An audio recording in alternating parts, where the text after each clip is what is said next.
Bonjour et bienvenue sur le podcast Reliance, parce qu'il est venu le temps de se reconnecter à soi. Je suis Jennifer Cabot et je travaille dans la reconnexion. La reconnexion, la reliance à soi-même, à son être et à son âme. Je vous partage au travers de ces rendez-vous des connaissances, des réflexions, des outils, des pratiques et bien d'autres choses, afin de vous accompagner dans ce chemin de découverte de soi. Et ouais, on arrive souvent à un cap dans la vie où on se demande qui suis-je, pourquoi je suis ici, pourquoi je suis fait, et souvent, pourquoi ça ne marche pas comme je le voudrais. Bref, tout plein de questionnements sur lesquels on va échanger dans ce podcast. Alors pour ce premier audio, on va commencer par le début, et sûrement parce que tu te demandes une fois que tu es arrivé ici, pourquoi se reconnecter à soi ? Qu'est-ce que cela apporte ? Qu'est-ce que ça change ? Ou qu'est-ce que ça transforme dans ma vie ? Qu'est-ce que ça va m'apporter ? Globalement, tous ces thèmes-là, ils vont être quand même abordés tout au long du podcast, tout au long des rendez-vous que l'on va avoir ensemble. Mais je trouve important de commencer par cela. Parce qu'en vrai, si on ne sait pas ce que cela apporte, on n'a pas vraiment envie de s'y lancer. Et on va pas se mentir, plonger en soi, c'est tout sauf confortable. Mais je t'assure que ça en vaut vraiment le coup. Vraiment, vraiment, vraiment. Et pourquoi, tu vas te demander ? On va aller direct. Le but ultime, en fait, c'est de vivre la vie dont tu rêves. De kiffer ce que tu mets en place dans ta vie, de mettre de la fluidité dans tout ça. Parce que des fois, on sait même pas ce qu'on veut. Des fois, on sait ce qu'on veut, mais on n'arrive pas à y aller. Tu vois, on a tous envie que ça soit plus facile, plus doux, plus fun. Et moi aussi, c'est ce que je veux. Tu vois, c'est kiffer et me sentir libre. Et effectivement, parfois, on se sent super loin de ça. Et ça peut être tout un cheminement. Et je sais quoi je parle. Ce cheminement, il est là pour te révéler à toi-même, te découvrir, aller à ta propre rencontre, pour enfin comprendre ce qui a fait que tu es tel que tu es aujourd'hui. Comprendre pourquoi tu penses ainsi, pourquoi tu réagis ainsi, et pourquoi ces épreuves-là te tombent dessus. Pourquoi toi, pourquoi maintenant. Et c'est ce qui te permet, à mon sens, de pouvoir transcender tes propres ombres. Tu sais, là, tous ces blocages, ces schémas répétitifs, ces trucs qui marchent pas trop dans ta vie. Tu vois, on pourrait reprendre l'image de l'oignon. On va retirer couche après couche pour voir ce qui se cache et parfois ce que protège le cœur de l'oignon. Tu vois, ça te permet de te connecter à ta propre énergie, ta propre essence, ce que tu es au fond de toi. Tu vois, ce qui demande à s'exprimer, ce qui demande à sortir au grand jour, en fait. Et pour enfin te comprendre qui tu es et surtout quelle est ta place. Parce que je pense que tous les êtres humains, on a besoin de mettre du sens sur ce qu'on vit, et surtout quand il y a des épreuves de vie. Tu vois, moi aussi, j'ai eu besoin de comprendre pour réussir à maintenir le cap sur le long terme. Tu vois, parce qu'il y a des fois des étapes de vie qui prennent du temps. Il y a des fois un temps qui nous paraît long et interminable. Et tu vois, tu as besoin, en fait, des fois de mettre du sens sur ce qu'ont été les épreuves dans ta vie, ce qui t'est arrivé pour pouvoir, en fait, maintenir le cap. Te dire qu'il y a une compréhension qui va t'apporter, en fait, le fait de mettre du sens petit à petit sur tout ce qui t'arrive et pour pouvoir, en fait, transcender les choses plus facilement. Alors bien sûr, c'est pas quelque chose de facile, c'est pas facile de te trouver face à toi-même, face à ce vide, à des questions sans réponse, à tes propres vides, à tes défauts, à tes manquements, à ton imperfection. Mais ça en vaut vraiment, vraiment, vraiment la peine. Parce que c'est important de savoir que c'est une quête qui se fait dans le temps. Le tout de suite, pour moi, ça n'a pas sa place. Alors attention, bien sûr, tu vas faire des grands pas. Il y a des choses qui vont aller très vite, mais il y a aussi des petits pas et des moyens pas. Et il y a une chose qui est importante, c'est de réapprendre aussi la patience, la douceur, l'acceptation de ce qui est. T'as vu, c'est un sacré programme. Et tout ça, c'est pour t'autoriser enfin à entrevoir toutes tes potentialités. Car on est clairement des êtres multipotentiels. On n'est pas définissable, ni enfermable dans des cases. Tu vois, moi, par exemple, une des problématiques ou des choses sur lesquelles je me suis posée en ce moment, c'était de définir qui je suis professionnellement. Alors tu vois, au début, je me disais hypnothérapeute parce que je fais de l'hypnose, énergéticienne parce que je fais de l'énergétique, psychogénéalogiste parce que je fais de la psychogénéalogie. Enfin, tu vois, je me déclinais selon mes outils. Mais du coup, ça raconte pas qui je suis, ça raconte pas. Je peux pas me définir par ça, tu vois. Donc, j'essaie de trouver quelque chose de plus grand qui définit vraiment ce que je veux apporter au monde, tu vois. Et je me suis dit, mais ouais, en fait, je travaille dans la reconnexion, dans la reliance, tu vois. Alors je me suis dit, tiens, pourquoi pas relianceuse. Alors je me suis dit, ouais, ça fait un peu influenceuse. Mais bref, tu vois, on n'est pas définissable, c'est dur. Moi j'aime bien l'image de l'arc-en-ciel. Tu vois, on est toutes les couleurs de l'arc-en-ciel. Alors des fois, il y a un jour je suis un peu plus bleue, et bien l'autre je suis un peu plus rouge, l'autre jour peut-être un peu de rose. Et puis des fois mes couleurs elles se mélangent peut-être un peu, des fois c'est un peu flou. Mais tu vois, on n'est pas définissable vraiment précisément. On est multipotentiel. Donc tu l'auras compris, en fait aussi, c'est l'important de s'ouvrir le champ des possibles pour te permettre de créer ta réalité. Et qui peut être des fois bien loin de ce que tu as l'habitude de vivre. Et c'est ça qui est difficile aussi. Parce que des fois, il y a un gap à passer. Et puis ouais, ça peut faire super peur. Et c'est normal. L'être humain, il aime pas vraiment le vide, le flou. Tu sais, ces moments où on est perdu dans le brouillard, cette espèce de perte de contrôle qui nous insécurise profondément. Ouais, tiens, je te partage un peu de mon expérience. Moi, j'ai fait une espèce de burn-out au travail il y a quelques années. Euh, Sentiment d'inutilité, perte de sens, relation, ouais, pas génial non plus au boulot, je trouvais. Bref, du coup, j'étais projetée dans cet espace particulièrement inconfortable et flippant du j'ai quitté mon taf et je sais pas quoi faire de ma vie. Et de toute façon, je suis tellement épuisée psychologiquement et physiquement que j'arrive même pas à y réfléchir. Donc tu vois un peu le tableau. Tu y rajoutes une petite pincée de douleur physique aiguë, style douleur de dos, lumbago cloîtré dans mon lit, tu vois, bref. Tous les ingrédients qui te poussent à aller voir ce qui se passe à l'intérieur. Parce que, en fait, tout ce qui était arrivé avant, il y avait eu des signaux. Parce que, on va pas se mentir, il y a quasiment systématiquement des signaux, des indices qui te disent « Ouh, il y a quelque chose qui va pas ». Et si tu les prends pas en compte, comme moi j'ai fait, et ben soit t'en peux plus moralement, soit physiquement, soit les deux. Bref, t'as un moment où cela devient tellement inconfortable ou douloureux, ou les deux d'ailleurs, que la vie elle te laisse plus le choix.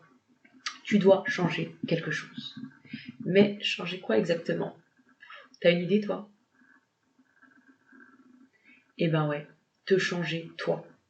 Ou du moins te faire évoluer, changer quelque chose, tu vois. On te demande pas de changer du tout pour le tout, mais il y a quelque chose qui fonctionne pas, tu vois. Il y a des engrenages là, c'est rouillé, ou il y a quelque chose qui bloque. Et c'est un appel à l'évolution. Il est temps de transformer quelque chose, de métamorphoser quelque chose. Et tu vois, et souvent, ça passe quand même par le fait de ralentir, de t'ouvrir au changement. Et on n'en a pas l'habitude, en fait, dans notre société actuelle, tu vois.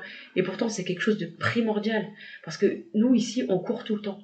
On court après le temps, on court après l'argent, on veut contrôler, on veut maîtriser. Bref, c'est une vie épuisante. Ça me rappelle d'ailleurs un conte africain. D'ailleurs, il y a plusieurs façons de le voir. Enfin, on en reparlera après, mais je te le raconte déjà, tu vois. Il y a un homme riche qui arrive et qui encourage... Donc, attends, je reprends juste. Il y a un pêcheur, en fait, qui se repose à l'ombre d'un arbre, tu vois. Et il y a un homme riche qui arrive et qui l'encourage à travailler davantage. Et il dit, mais pourquoi faire demande le pêcheur. Pour gagner de l'argent, lui dit l'autre. Oui, pourquoi faire? Mais pour habiter une belle maison. Et puis après, avoir une grande famille. Et après, développer ton commerce avec tes enfants. Oui, et après? Après, tu seras tranquille, heureux de pouvoir te reposer. Mais c'est déjà ce que je fais. Alors attention, on ne met pas en opposition les riches et ceux qui ne le sont pas, ou avoir de l'argent, c'est pas bien, ou je sais pas quoi. Non, c'est très bien l'argent et il en faut pour vivre et aussi pour aider à kiffer sa vie en vrai, tu vois. C'est pas ça du tout le propos. D'ailleurs, ta réaction face à ce conte, ça peut te donner des indices sur ton rapport au faire, ton rapport au repos, ton rapport à l'argent. Voilà, moi ce que je veux te mettre en évidence, c'est une forme d'équilibre entre le temps d'activité utile pour construire ton présent, tes projets de cœur, ton avenir, et celle aussi de plaisir, de détente, de partage dans le moment présent. Les deux ne peuvent faire qu'un. Tu peux avoir un projet pro, par exemple, de cœur qui te donne grave du plaisir. Tu vois, on n'oppose pas le plaisir et le travail, hein, surtout pas. Mais on distingue quand même l'action et la récupération. Tu peux pas être pleine balle tout le temps, sinon, ouais, attention burn-out, tu vois. Mais le kiff, c'est de trouver ton équilibre et de kiffer les temps d'action et les temps de repos, récupération, régénération. Tu vois, en gros, ce que je veux te passer, c'est que moi, je crois pas au trimer toute l'année et pour kiffer juste pendant les vacances, tu vois. Alors toi, si ça te convient, je n'ai aucun jugement là-dessus, en fait, tu vois. C'est juste que c'est pas ma vision. Et mon but, c'est pas de prôner le changement à tout prix non plus, mais c'est de proposer des pistes pour ceux qui souhaitent emprunter le chemin vers eux-mêmes, vers cet équilibre-là, tu vois, cet équilibre yin et yang, cet équilibre entre introspection et action. Enfin, tu vois, entre l'intérieur et l'extérieur, l'inaction et l'action, trouver cet équilibre-là. Cet équilibre-là, tu vois, c'est pas 50-50, hein. Chacun a un équilibre complètement différent. Mais c'est qu'à un moment donné, c'est l'équilibre entre donner et recevoir aussi, tu vois. C'est tout cet équilibre-là qui se met en place en apprenant à se connaître. Et voilà, c'est ce que te permet aussi cette connaissance de toi, de qui tu es, de quels sont tes besoins, tes envies, tes aspirations aussi. Ça te permet de pouvoir trouver un équilibre entre les différentes facettes de qui tu es.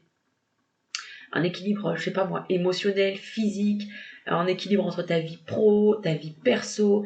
Ça peut aussi te permettre de trouver un équilibre plus spirituel entre ciel et terre, un équilibre entre introspection, mise en action.